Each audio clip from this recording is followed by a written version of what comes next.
The bill's author, Georgia Representative Buddy Carter. Good morning, Congressman. Great to have you. Thank you. Before we get to the bill, I do want to get your reaction to the Israeli strikes on Iran. President Trump hoping Iran comes to its senses and to the negotiating table. Your thoughts on this?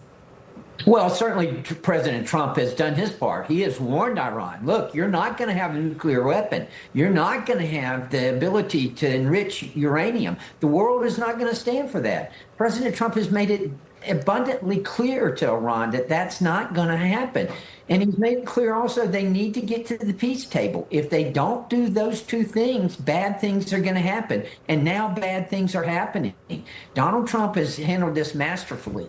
And Iran needs to listen. They need to understand the world is not going to let them have a nuclear weapon. They're not going to let them enrich uranium like this. We're not going to stand for it. Yeah, Congressman, I'm a little surprised when I woke up this morning overnight and read that many folks in the MAGA world are not happy about the president's and how this is playing out, including one of your colleagues from Georgia, Marjorie Taylor Greene, and some others. I mean, what do you think to the MAGA crowd?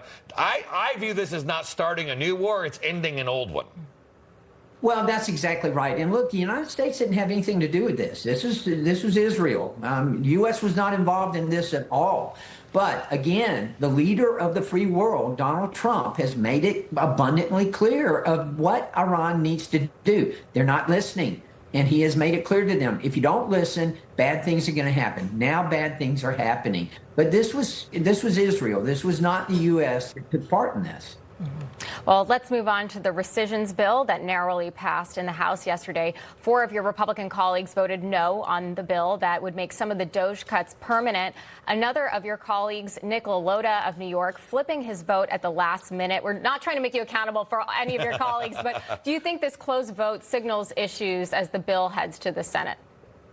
Well, there were some issues. Look, every vote we have these days is close. We've got a slim majority, so you're going to have close votes, and this was certainly the case.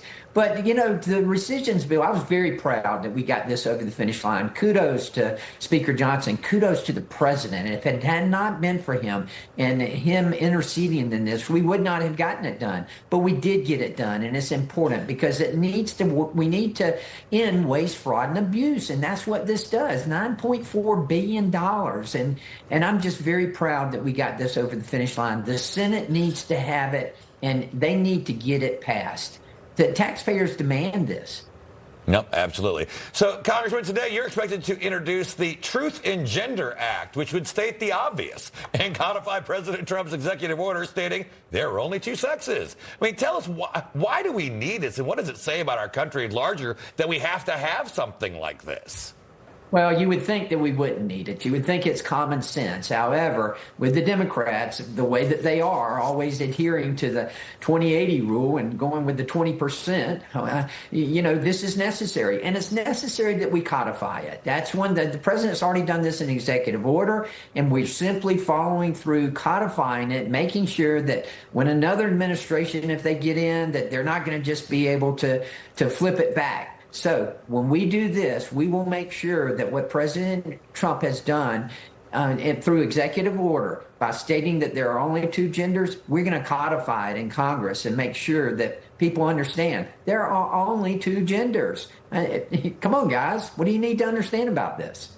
Doesn't seem difficult. All right, Georgia Congressman Buddy Carter. Hopefully, maybe we'll see Senator Carter soon. We'll have you come back and talk about that later on.